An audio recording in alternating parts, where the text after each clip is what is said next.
42 ಗ್ರಾಮ ಪಂಚಾಯಿತಿಗಳು 2025-26ನೇ ಸಾಲಿಗೆ ಸಂಬಂಧಿಸಿದಂತೆ ರಾಷ್ಟ್ರೀಯ ಗ್ರಾಮೀಣ ಉದ್ಯೋಗ ಖಾತ್ರಿ ಯೋಜನೆಗೆ ಸಂಬಂಧಿಸಿದಂತೆ ಈಗಾಗಲೇ ಕ್ರಿಯೋಜನೆಯನ್ನು ಸಿದ್ಧಪಡಿಸಿ ಗ್ರಾಮ ಸಭೆ ಮೂಲಕ ಅನುಮೋದನೆ ಪಡೆದು ತಾಲೂಕು ಪಂಚಾಯತಿಗೆ ಕಳಿಸ್ಕೊಡಲಾಗಿತ್ತು.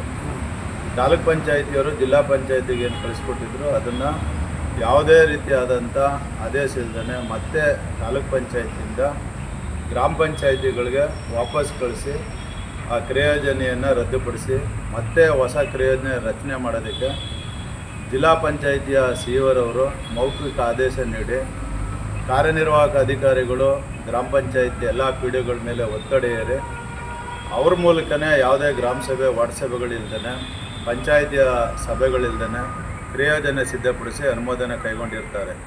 ಆ ನಿಟ್ಟಿನಲ್ಲಿ ನಾವು ಕಳೆದ 12ನೇ ತಾರೀಕು 12/3/2025 ತಾಲೂಕು ಪಂಚಾಯತ್ ಆವರಣದಲ್ಲಿ ಪ್ರಸ್ತುತ ವರ್ಷದ ಬೇಡಿಕೆಗಳೇನು ಕ್ರಿಯೋಜನೆಯಲ್ಲಿದ್ದು ಅವನ್ನ ಆನ್ಗೋಯಿಂಗ್ ಪಡೆಯೋದಕ್ಕೋಸ್ಕರ ಹೋರಾಟ ಮಾಡಿಕೊಂಡಿದ್ವಿ. ಆ ಹೋರಾಟದ ಅನುಗುಣವಾಗಿ ಪ್ರಸ್ತುತವಾಗಿ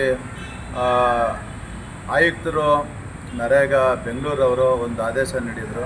ಆ ಆದೇಶದ ಪ್ರಕಾರ ನಿಮ್ಮ ತಾಲೂಕಿನಲ್ಲಿ ಯಾವುದು ಅಗತ್ಯತೆ ಇದೆ ಅದರ ಅನುಗುಣವಾಗಿ ನೀವು ಆನ್ಗೋಯಿಂಗ್ ಕೊಡಿ ಅಂತ ಹೇಳಿದರು.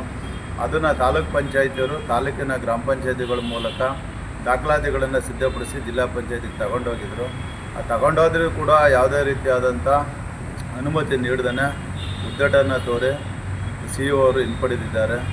ಆದ ಕಾರಣ ನಾವು ಪ್ರಸ್ತುತ ಏನು ಹೋರಾಟ ಹಮ್ಮಿಕೊಂಡಿದ್ವೋ ಅದನ್ನು ಇವತ್ತಿನಿಂದ ಸ್ಥಗಿತಗೊಳಿಸಿ ಮುಂದಿನ ದಿನದಲ್ಲಿ ಅವರ ಮತ್ತು ತಾಲೂಕು ಪಂಚಾಯಿತಿ ವಿರುದ್ಧ ಕಾಯ್ದೆ ಆಶಯಗಳ ವಿರುದ್ಧವಾಗಿ ಯಾರು ನಡ್ಕೊಂಡಿದ್ದಾರೆ ಅವ್ರ ವಿರುದ್ಧ ನಾವು ಹೋರಾಟ ಮಾಡೋದಕ್ಕೆ ಗೌರವಾನ್ವಿತ ಉಚ್ಚ ನ್ಯಾಯಾಲಯ ಬೆಂಗಳೂರವರಿಗೆ ನಾವು ದಾವೆ ಸಲ್ಲಿಸೋದಕ್ಕೆ ಹೊರಟಿದ್ದೀವಿ.